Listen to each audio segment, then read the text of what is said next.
Hi everyone, Pilot Ems here. Thank you all for joining me for this video today. So today I just wanted to share with you what to expect when you're applying to an airline. So this is going to be very generic information that I'm going to give you here. Every airline is slightly different. Some may ask for more information, some may ask for less. But basically I'm just going to take you through so that you have an idea of the process when you apply to an airline to either become a first officer or a captain. So to start with, you've got to apply in the first place, and that could be direct to the airline, so direct through their website, or it could be through an aviation agency. So initially they'll probably be asking for information like your passport details, maybe a driving license, your medical certificate, your type rating, and when these things run out as well, they'd like to know those kind of dates too.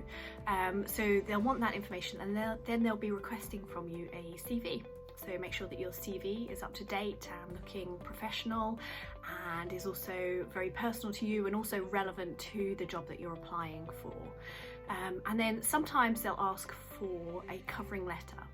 Now that covering letter could potentially be optional, or it could be mandatory. So whichever it is, if it's mandatory, obviously submit it. If it's optional, then I would advise, just a little piece of advice there, that you do submit one, because it's another opportunity for you to show your passion and enthusiasm for the job that you're applying for. So once you've submitted those, then it will be up to the airline to either progress you to the next stage or not progress you to the next stage. If you get progressed to the next stage, you might be put into a holding pool, and in that holding pool you'll be waiting for an assessment whenever an assessment date arrives. And generally speaking, there are 3 stages to an assessment before you'll achieve a job with an airline. The first part will be some form of aptitude tests.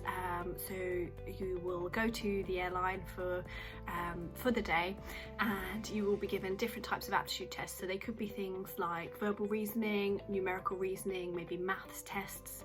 It could be things done on a computer, maybe to test your spatial awareness, to test your capacity, to test even your flying skills. So some things are sort of like computer games maybe, and it could also be like memory tests as well. Lots of different things that they could be testing you on. And to be honest, there's lots of really great information out there online on the internet. If you search in specific to the airline that you're working for, you can find out exactly what type of aptitude tests they will be wanting to assess you on, and so that you can practice those before you go along to that assessment day. So if you progress through the aptitude test, then you'll be going for an interview, and there are 2 different types of interview that they'll give you. They'll, generally speaking, again, this is very general information, you'll generally get a group interview, so as part of a group, so other people who are applying to the airline will be going to that group interview with you, and they could potentially give you maybe a scenario, and it could be something totally random. It could be like a murder mystery scenario, or it could be I literally can't think of anything off the top of my head right now, but it could be any kind of random scenario, so nothing relevant to the job that you're doing, but they just want to see how well you work as part of a team, how you will come to a decision, and how you will work out whatever decision it is that you've come to. So it could be something like that, or they could give you a task to do. So it could be to build a tower so high out of the material that you've got available, and maybe they'll give you times when you're allowed to communicate and when you're not allowed to communicate. Lots of different things that they could potentially give you. So that would be the group interview.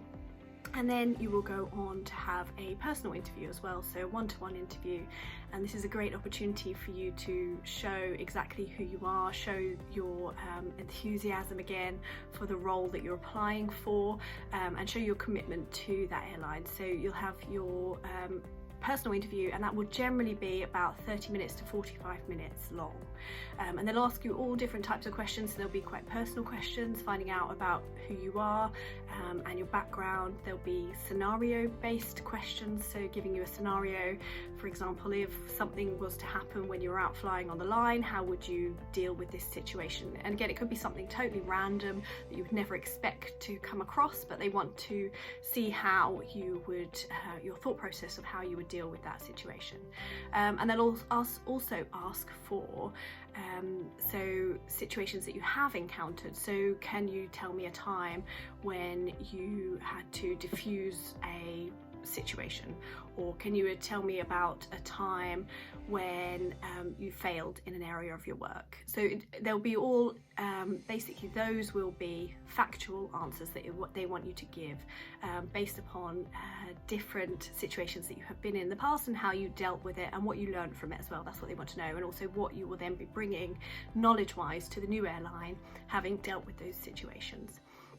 So those are the type of things that they will be asking you, and again, there's lots of really great information. If you search for the airline that you're applying for, there are companies out there online who can provide you with the types of questions that you'll get asked for that airline.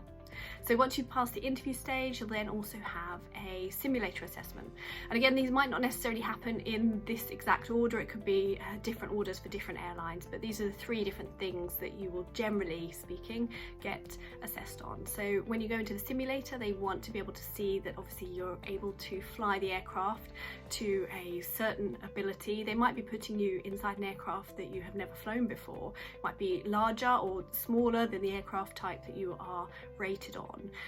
But what they want to be able to see is that you are adaptable and you're able to fly the aircraft to a certain ability. And they won't be asking anything too taxing of you, but they just want to see your basic flying skills. And so that's what you can expect. So after that process, they may well let you know straight away whether you have passed or failed, or whether you've got a job or not, or you may well have to wait maybe a few weeks before they let you know how you did on all aspects of that. If you did pass, then you'll probably go into a holding pool again, and that is a holding pool ready for starting your training with the airline. And at some point within, it can be anywhere from say 3 months up to a year after you've completed that assessment, before they pull you out of that pool and give you a start date. And so once you have that start date, then obviously you will be starting with that airline, which is obviously what you're hoping to do once you've applied to them. So hopefully this has been helpful for you. Again, like, do lots of research online specific to your airline, but this will give you a general overview of what to expect when you're applying for a first officer or a captain job within an airline. So if you've enjoyed this video, definitely give me some thumbs up. Make sure you subscribe, because I'll be doing lots of videos like these, and share it with your friends who you think would want to see this video as well. And I'll talk to you very soon. Take care.